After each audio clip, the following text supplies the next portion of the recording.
Hey, Stephen, welcome to Business is Good. And I'd like to start out with your story. Like, tell us your background growing up and stuff, and then we'll take it to your mission after that. Sure. Well, thanks for having me out here on the podcast. Yeah. I really appreciate it. And I follow the work you do. It's great work. Thanks, man. And for my story, my story starts out when I was young. I was a young child. I grew up for a single child till I was in my teens. And being an Indigenous child growing up in as the residential school legacy, I didn't grow up with a lot of guidance. So I don't know who my real father is, still don't. I had a stepfather that was around with my mother, but they were usually gone all the time. So I grew up basically very independent, one of those latchkey kids to an extreme. So coming home from kindergarten, my biggest memory was learning the phone number to 3 different bars in town because I came home to an empty apartment so often. That's where I knew I would find my mom or somebody to, hey, when's someone going to come home and take care of me? Yeah. And that was kindergarten. That was my lessons from kindergarten. So you can imagine what it was like growing up through elementary school. And my mom, I don't want to blame her for anything like that. Yeah, sure. But she grew up in a tough life, in a tough world. She grew up on the reserve. Grew up in a time where Indigenous people didn't have any rights. Indigenous people weren't allowed to hire lawyers until the 70s. They weren't allowed to vote until the 60s. My mom was born in the early 60s, so she grew up with a lot of that negativity in the system. So she didn't learn how to love, which came down through me as well. And she was off chasing, trying to fight her own demons, and I was kind of left to my own devices. And so we grew up in like a poor situation, and that was what really got to me, was being poor, and I didn't like that. And early on in an early age, that's what I said in my mind. I was like, I don't want to be poor. And I looked around and I noticed that people that were in business seemed to have money. So at an early age, that's what I said to myself. I was like, I want to be a businessman. I had no idea what that meant, what that looked like. I just knew a suit and a tie and going off to work every day and doing something out in the business world seemed to bring home the dollars. And so that's where I wanted to go. And that's what I did through education. It was always in my mind. And don't get me wrong, sit here and I'm doing good for myself now, but with my growing up, I didn't have a lot of that guidance. So I did fall off the path and wasted some time here and there. I could have done a lot more through my 20s and 30s and stuff, I find now looking back. But I always pushed myself towards education, towards getting involved somehow in business later on in life. And that's where it's led me to today. I ended up getting educated. I went through college. Didn't work out the first time. Went back the second time, finally graduated. And then I was like, hey, I did pretty good in college. Maybe I could go to university. And that's when I looked into the program at Algoma University for business. Got enrolled and went through it. And it was tough times. Again, I was a first generation, everything in my family. Wow. So a first generation person to go to college and graduate, first person to graduate from university, first person to buy a home off reserve. Wow. First person to open up my own business. So when you're doing all of that as a first generation person, you can make some mistakes along the way without guidance, right? Yeah. So I've taken my lumps along the way, but I've gotten through it, and I just want to give back more now. I want to share more of my story because I didn't realize that my story actually had some power behind it. Okay. To help inspire other people. I was just like, hey, this was my story, no big deal. Then when you start sharing it with people, they're kind of like, they're taken aback a bit, and then you realize, okay, maybe there's something here. Maybe I should share a little bit more. And it helps too, personally, for the healing part and the healing journey, to share what actually happened in your life, right? So I want to help show that story and inspire others too, to say, hey, we all have a story. Yeah. You can let that story define you, or you can use it to build up your success and as a stepping stone. So one of the stories that you shared, I think it was this week even, was about when you were a kid, you dreamed about taking a trip, and you thought that an exotic location might be like Sudbury, right? Which is like it's like a mining town, right? 3 hours from us.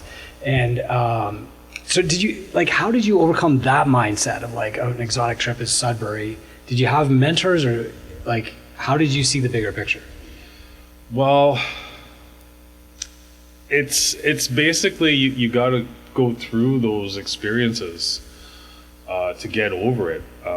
Go to Sudbury. I had to go to Sudbury on my own and make a few trips to be like, oh, okay, this is what it's like, and this is what it takes, and this is how much money it costs me to fill up my gas tank and drive there and whatnot. And once you do it a few times, like, okay, well, maybe I can go down to Barrie, maybe I go to Toronto. I've gotten this far. Where else can I go? Yep. So once you spread out your boundaries and get further, it really helps take down that fear of the unknown, because that's what it is. When you grow up poor, your mobility is limited, right? If you want to go anywhere, it usually costs you money. I mean, you can live the nomad life if you'd like, but that's not very comfortable. Yes. My hat's off to, I see people that can do that, and they go and travel across Canada and sleep wherever and make a go of it. And I'm like, that's great, but to me, that's not so comfortable. No. How can you comfortably travel and be mobile? And that's a hard thing to do when you're poor. Things like a reliable vehicle. Yeah, maybe you have a clunker. Like I had clunkers in the past that, it got me around town, but I didn't trust taking it 4 hours, out of town, and then trying to get it back. What if I break down in between and whatnot? Gas, maintenance, all that stuff, accommodations, food. When you're poor, every little dollar adds up. Mm-hmm. So I think the more that you can put your experiences out there and put yourself into those situations where maybe you didn't have that opportunity as a younger child, go and do it when you have it as an adult. If that's something that means a lot to you to travel. So yeah, going out to Sudbury on my own was something that as a kid I thought was a big thing. Now it's nothing, right? Now I want to look at going further out in places in the world and being more of an international traveler at this point in my life. Yeah. But you said that, like that was one baby step and then you took a bigger step. Was it kind of the same approach that you took to education? You said you went college and then university, etc. Yes, for sure. When I was in high school, like I said, I didn't have a lot of great guidance, so I wasted a lot of time. I didn't go to class. I cut a lot of classes back in high school, and I really wanted to go after being a writer.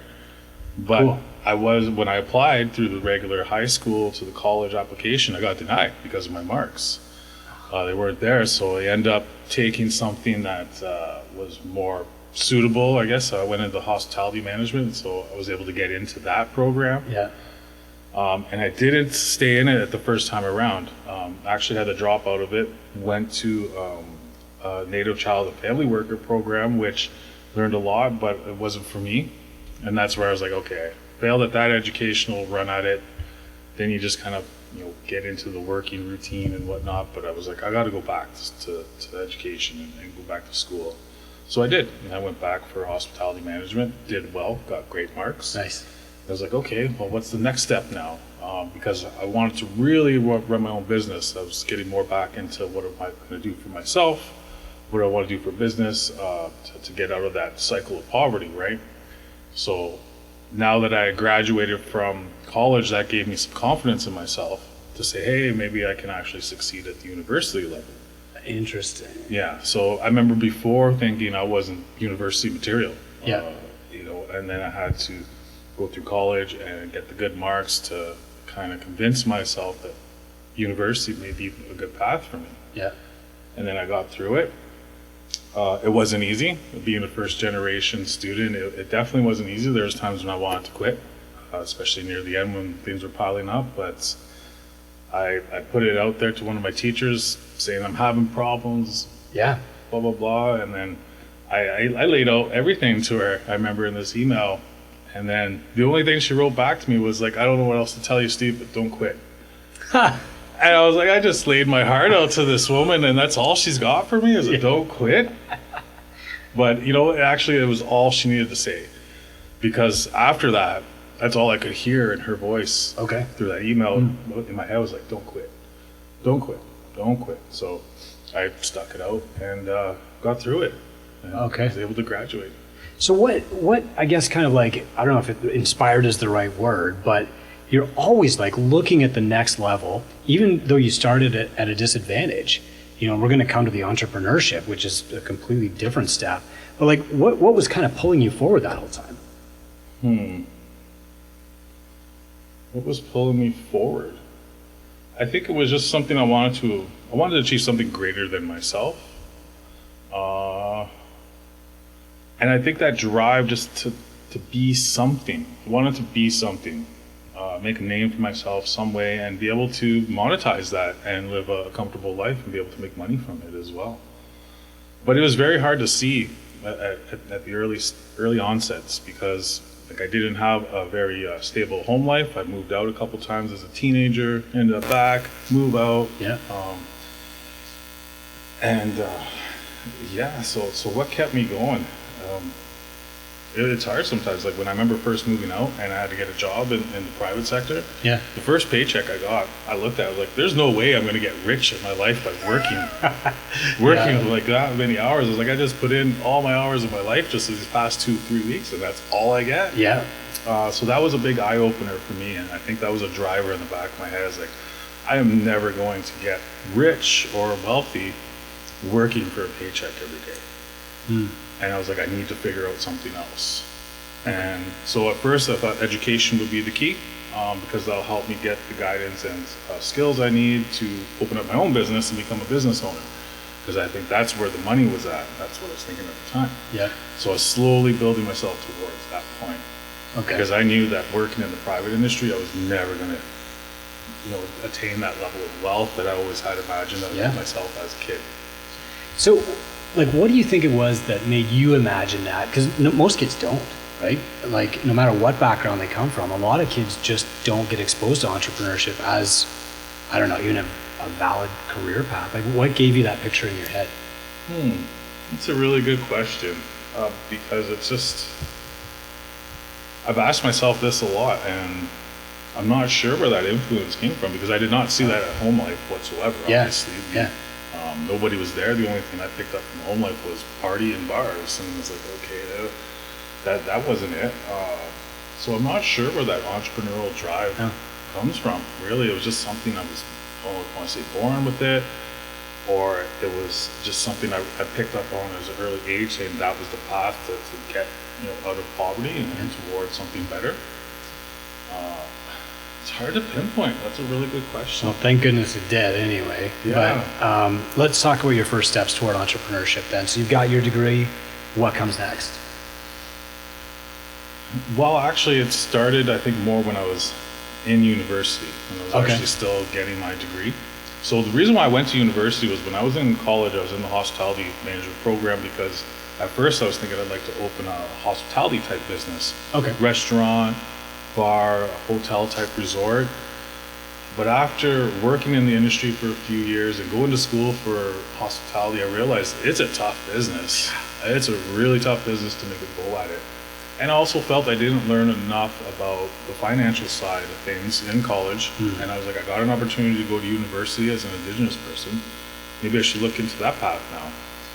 And so when I did, and I was enrolled, and I was getting exposed to all these other businesses and things like consultants. Yeah. I didn't really know what a consultant was. I heard about it before, but as I was in the business program, I was like, wow, people get paid for giving out their ideas. Yeah, that's right. I was like, I have plenty of ideas to give away here. So let's see if I can monetize that. Again, not really knowing what I was doing. I knew I could go online, make a business card.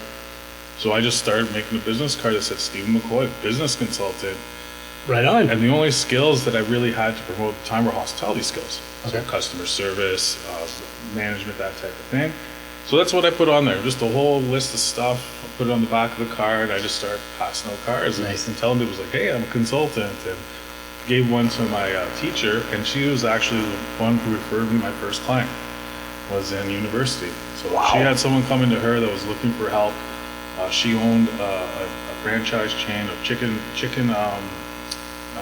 restaurants just down the line, and she just needed some help composing some documents for her lawyers.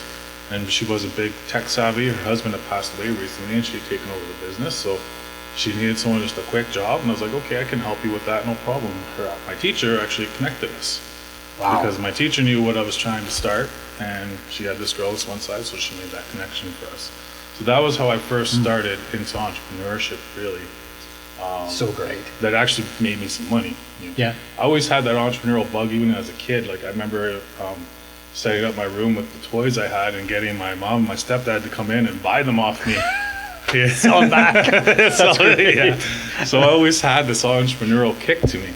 But that was like the first time I think I really had an actual contract. That's when I look at my first time when my first real client paid me.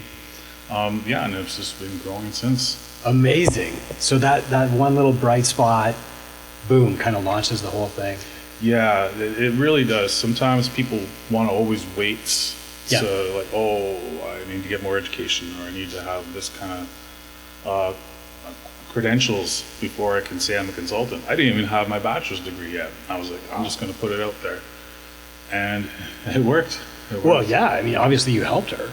Mm-hmm. Oh, that's beautiful. Okay, well, tell us about Gen City, and then we'll get back into the mission stuff. So what do you do now? Sure. So I'm still in the same kind of thing, communications, marketing. That was my niche when I went to university. I did the Bachelor's of Business program with a specialization in marketing.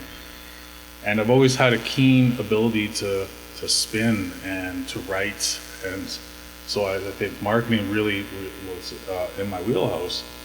So that's where I evolved to when I started out again. Stephen McCoy, business consultant. That slowly evolved over time. My services that I offered once I graduated went more to business and marketing. And as I got more involved back with the Indigenous community, and that's where I put in the Indigenous side of it as well. Started to help in more of my Indigenous communities and business owners, associations, which was great. And it started to build up my reputation. But I wanted to go bigger. I wanted to go beyond working directly just with entrepreneurs. I wanted to work with more First Nation communities, associations, larger organizations that didn't have a problem writing a check. Sure. So that's when I rebranded. And I was like, okay, I got to rebrand myself and just going under my single name, Stephen McCoy Consultant. Yeah. So I was trying to think of a name for a consulting company, but all the cool names are already taken because everybody and their dog is a consultant these days, right? Yeah. Black Rock, Red Feather Consulting, all that kind of cool stuff. All those names are all taken. So when I looked at it, I was like, I'm going to have to come up with my own name, I think. Yeah. So I started a word exercise where I started putting all these words and phrases that I thought would relate to a consultant, like intelligent, insightful, genius, lucidity, all these types of words right into this page. And I was looking at it after a while, and the part of one word was popping out at me, the beginning of it, and then the ending of another word was popping out at me off the page. And it was the beginning of genius and lucidity. And so I took the beginning of them and put Gen City together. Oh, cool. Yeah. So that's how the name came about. Got a logo, an Indigenous lady at the time that I was working with as my graphic arts designer. She made my logo for me. Yeah, super cool. And that's why I just put it out there and kind of switched it up again a little bit, refined my service offerings, and made some more business cards, logos, brochures, changed my page around on my social media, and got a website domain name, and put it out there, and it worked. I started attracting larger clients, the ones I wanted. And now I'm at the point where I was like, okay, I got to scale up now. And so I'm at that next level of leveling up, basically. So what's the next step then?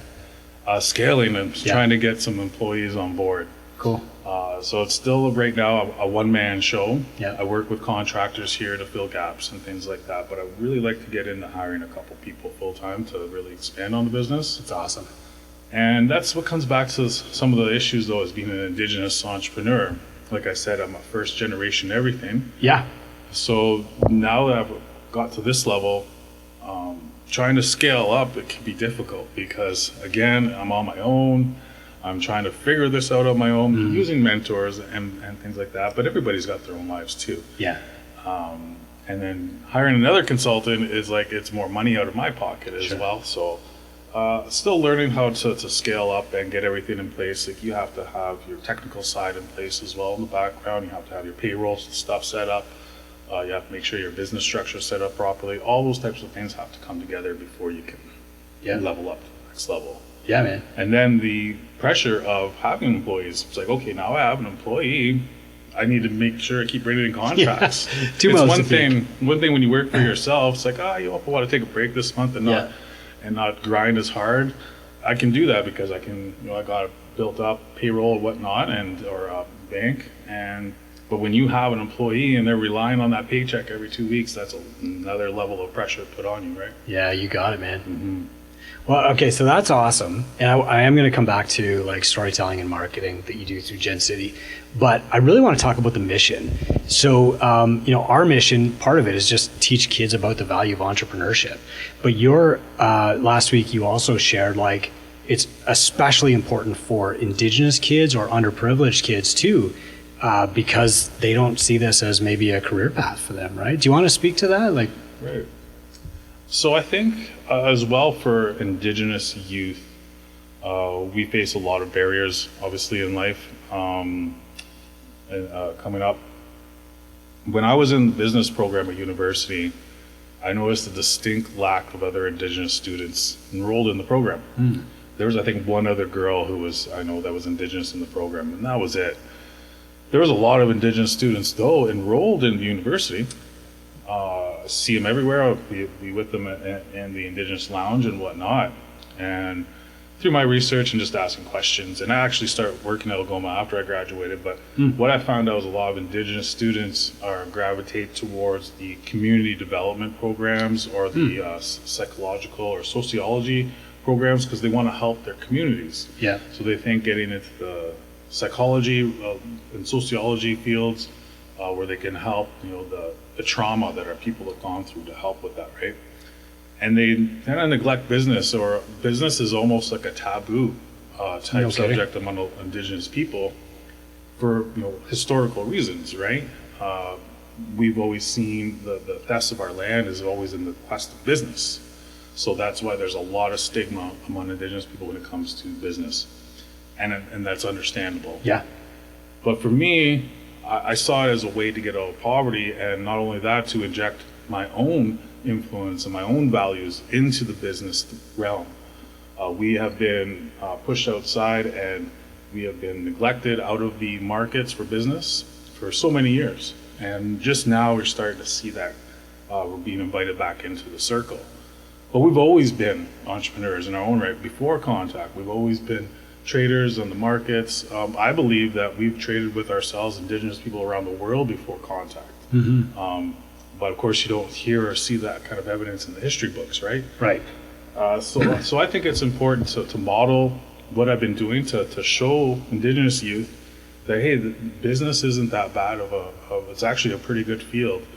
And you can bring your values into it, and we can bring those Indigenous values forward to the forefront to say, hey, business needs to change. And you're seeing a lot of that nowadays. People are like, hey, maybe these just people were onto something when it came to how we live so close with the lands. And we're always thinking about how can this be sustainable, and how can I not damage the ecosystem that I'm working in? How can I work in good relations with other people and with the earth and with the resources that we're working with, right? And you're seeing a lot more of Indigenous values being influencing the business world now. Yeah. Which is great. And I think that we need to get more of our Indigenous people involved in business. And they need to come and challenge the status quo that's out there, because with climate change and everything that's happening, we can't keep going through the same business cycle as we've seen it, where it's just how a product comes, it's used, and then it's wasted and thrown away. We have a throwaway economy right now that's not good for all of us. Right. And so Indigenous values, we take that into consideration. We're like, no, how can we work together in harmony with everything, with the whole ecosystem? These resources are there just for us to take. We need to work with them and respect them. Right? How do you think we can get more Indigenous kids involved or even inspired to pursue entrepreneurship? Well, storytelling like this right now is good. To show examples of other successful Indigenous people and what type of values they're bringing to the table in the business world, and getting into them when they're young. So getting into them at the schools, having guest speakers come in, people maybe like myself or other successful Indigenous business owners to come in and tell their stories. Cool. And tell them what kind of struggles they've gone through, how they've injected their Indigenous values into their business, and what kind of reception they're getting, just to be that role model, that inspiration to the younger kids. So important. I mean, I don't know about you, but like what I find is when a kid goes to see their guidance counselor at a high school, the career option that's never presented is you should be an entrepreneur, right? It's like you should be a lawyer, doctor, social worker, or whatever. How do you think we could get that message into schools more? I mean, you said like guest speakers for sure. Are there other ways that we can influence kids too? That it maybe not even through schools. Yeah, I think maybe having actual after-school programs where they can get involved with the businesses, like a co-op type programs, where they can come in and work the systems and work within the processes and see how everything runs, then actually get a paycheck from it, and then put them in positions of power to empower them to say, hey, we have a problem here. Can you take a look at it and forward some solutions to us? Yeah. Actually getting youth involved with the process to know that they can have an actual say, an actual sway over anything in the world, in the business world. So if you bring them into, it's one thing to bring a kid into a factory or whatnot, or into your office to see the process, but to get them involved, to get them working hands-on, to pay them a paycheck, to make them feel like their input is valuable, and to see that their actual input is being applied, is such a great feeling for a young youth person. Anybody really, but like at a youth, when you're so young, to see that happen and get someone taken under your wing and to appreciate your input and your values, I think that would go a long way to really help push more Indigenous and underprivileged kids into business. I think that's awesome. Like I had co-op in high school, but most kids don't do that now. It saved my butt. I realized that I hated computer programming, which is what I thought I was going to be in it, so it saved me. But I think that's an amazing idea. Do you feel any pressure to be a role model for other Indigenous kids now that you're successful at business? Yes. I think about it all the time now, especially at I'm getting a little older. I'm 41. I'll be 42 this year. Just a kid. And I remember being younger, in my teenagers, 20s and whatnot, and looking up to people who were my age and older, saying, hey, what are those people doing to help out the youth? And now I'm in that position. And I'm like, okay, what am I doing now to give back to the youth and make sure that they're going to have something, not just for this generation, but the next generation and 3, 4, 5, 6, 7 generations down the road? What can I do to help, the next up-and-comers that are coming up? Because I've had my time to get to where I am. Now it's time to start giving back, in my mind. And I think that's where I want to really help more of the youth and be more inspiring for them to help them get involved in business. Where you've always had a clear sense of like what the next step is, and you said that the next step for Gen City is scale up and hire some employees. Where do you think you're going to be 10 years from now? I wouldn't say the steps have been clear for me. That's one thing. I might sound like I'm making it like I knew where I was going, but I really didn't. A lot of the times I got serendipitously ended up in a situation and it worked out for the better. So I'm sorry, what was your question again? Where do you see yourself in 10 years? In 10 years. Okay. I see myself in a much larger business. Cool. Hopefully to have a lot more employees under me. And I want to be more of an international, work more internationally. With more Indigenous people that are from all across the globe. So I had some exposure last year to Mexico. I was hired as a contractor to help Indigenous kids or Indigenous students here from Sault College with some Indigenous students from Mexico. Wow, cool. And they were part of a 2-week exchange program, and I was their business mentor to help them because we were helping Indigenous business owners in the Yucatan Peninsula. Wow. Yeah, so I was there for the 2 weeks. We did some workshops before, and because all the Indigenous students that were involved, they weren't in business really, and so they needed some business background. So that's where I came in. So my exposure as well, being there in Mexico and going to some of the sites and meeting with the actual Indigenous business owners and meeting with the Mayan people and seeing their culture. Wow. And I've seen so many similarities between the Mayan culture and the Ojibwe culture here specifically. Because if you know about Indigenous cultures, they vary all across. Right? There's Ojibways, Crees, up through the West Coast, the East Coast. They all have different artwork, different cultures, different beliefs. But the Mayan especially their artwork, I found really mimicked a lot of our artwork in Ojibwe. So cool.